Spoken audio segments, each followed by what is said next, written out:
নমস্কাৰ এই মুহূৰ্তত আহি পৰিছে ৰাজ্যখনৰ বাবে ৰাতিপুৱাৰ কেইবাটাও বিগ ব্ৰেকিং নিউজ।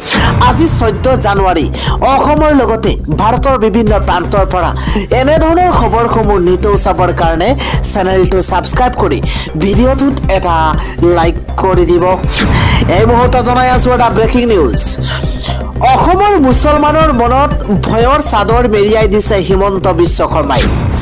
এই মন্তব্য কোনে কৰিছে এই মুহূৰ্তত লৈ অহাৰ চেষ্টা কৰিছো। অসমৰ মুছলমানে মনত ভয়ৰ চাদৰ মেৰিয়াই দিছে হিমন্ত বিশ্ব শৰ্মাই। অসমৰ মুছলমানৰ মনত ভয়ৰ চাদৰ মেৰিয়াই দিছে মুখ্যমন্ত্ৰী গৰাকীয়ে। ক্ষমতাৰ ভয় দেখুৱাই আছে মুখ্যমন্ত্ৰী হিমন্ত বিশ্ব শৰ্মাই। ক্ষমতাৰ ভয় দেখুৱাইছে মুখ্যমন্ত্ৰী গৰাকীয়ে। আজিৰ দিনত মুছলমানে নিজৰ অধিকাৰ হেৰুৱাই পেলাইছে। আইনৰ শাসন ব্যৱস্থা নাই অসমত। মন গ'লেই এনকাউণ্টাৰ কৰি মানৱ অধিকাৰ উলংঘন কৰিছে এইখন চৰকাৰে। অসমত অব্যাহত আছে ফেক এনকাউণ্টাৰ।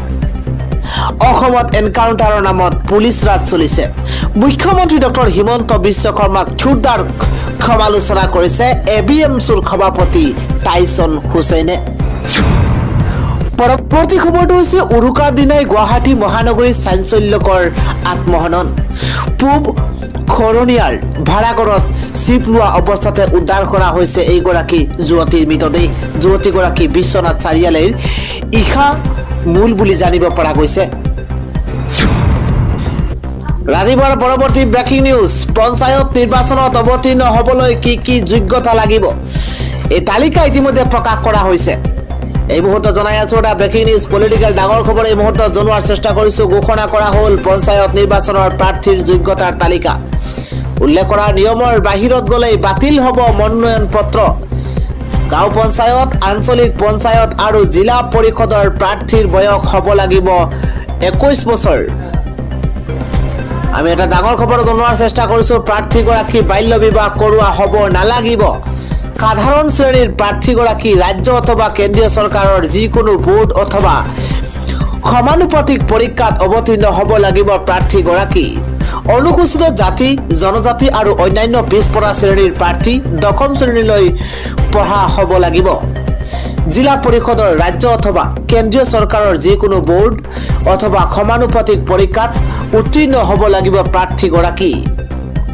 19/3/2018 তাৰিখৰ আগত একক বা একাধিক স্বামী স্ত্ৰীৰ পৰা দুটাতকৈ অধিক সন্তান থকা সকলে প্ৰতিদ্বন্দ্বিতা কৰিব পাৰিব। ইফালে উল্লেখ কৰা হৈছে 9/3/2018 তাৰিখৰ পিছত একক বা একাধিক স্বামী স্ত্ৰীৰ পৰা দুটাতকৈ অধিক সন্তান থকা সকলে প্ৰতিদ্বন্দ্বিতা কৰিব নোৱাৰিব।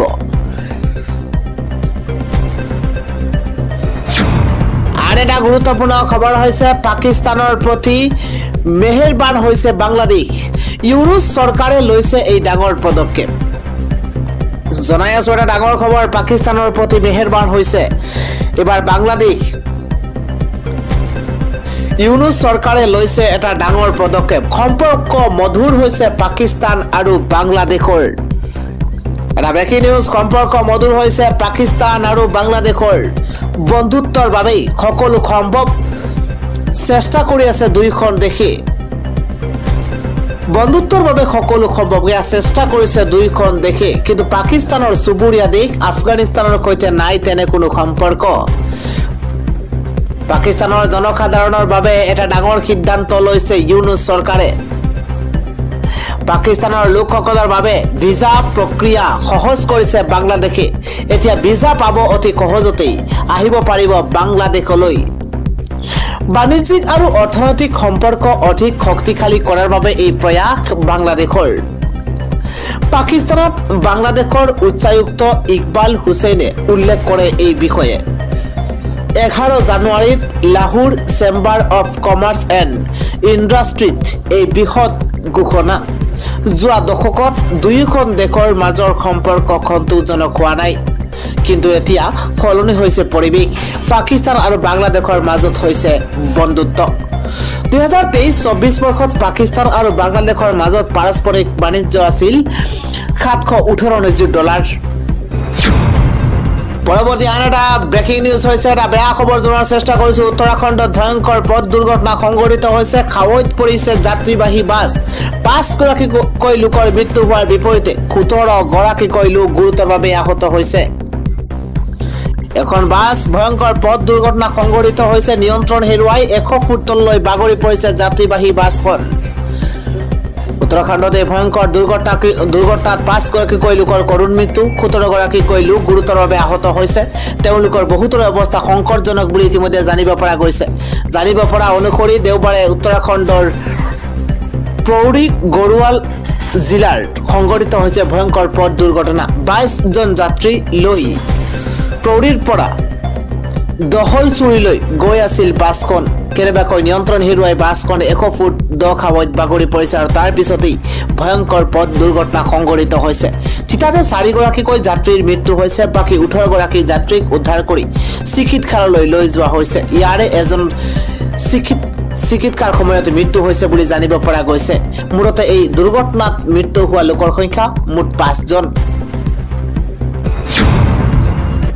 আন এটা গুৰুত্বপূৰ্ণ খবৰ হৈছে 144 বছৰ অপেক্ষাৰ অন্তত কালিৰে পৰা প্ৰয়াগৰাজত মহাকুম্ভ মেলা 144 বছৰ অপেক্ষাৰ অন্তত কালি অৰ্থাৎ 13 জানুৱাৰীৰ পৰা প্ৰয়াগৰাজত আৰম্ভ হৈছে মহাকুম্ভ মেলা এই মেলাৰ আৰম্ভণিৰ দিনাই প্ৰয়াগৰাজৰ গংগা যমুনা আৰু সৰস্বতী ত্ৰিবেণী সংগমত প্ৰায় 50 লাখ লোকে পবিত্ৰ স্নান কৰিছে মুঠ 40 কোটি তীৰ্থযাত্ৰীৰ আশা কৰিছে উত্তৰ প্ৰদেশ প্ৰশাসনে যি ৰাছিয়া আৰু আমেৰিকাৰ মুঠ জনসংখ্যাতকৈ বেছি আয়োজকসকলে এই মহাকুম্ভ মেলাক সভ্যতাৰ সৰ্ববৃহৎ জনসভা বুলি উল্লেখ কৰিছে প্ৰয়াগৰাজৰ 4000 হেক্টৰ ভূমিত এই মহাকুম্ভ মেলাৰ আয়োজন কৰা হৈছে 2025 চনৰ 26 জানুৱাৰীলৈকে চলিব এই মেলাখন দেশৰ সৰ্বাধিক জনবহুল ৰাজ্যখনত সৰ্বাধিক ভিৰৰ ফলত কেইবা কোটি টকা উপাৰ্জন হয় বুলি অনুমান কৰা হৈছে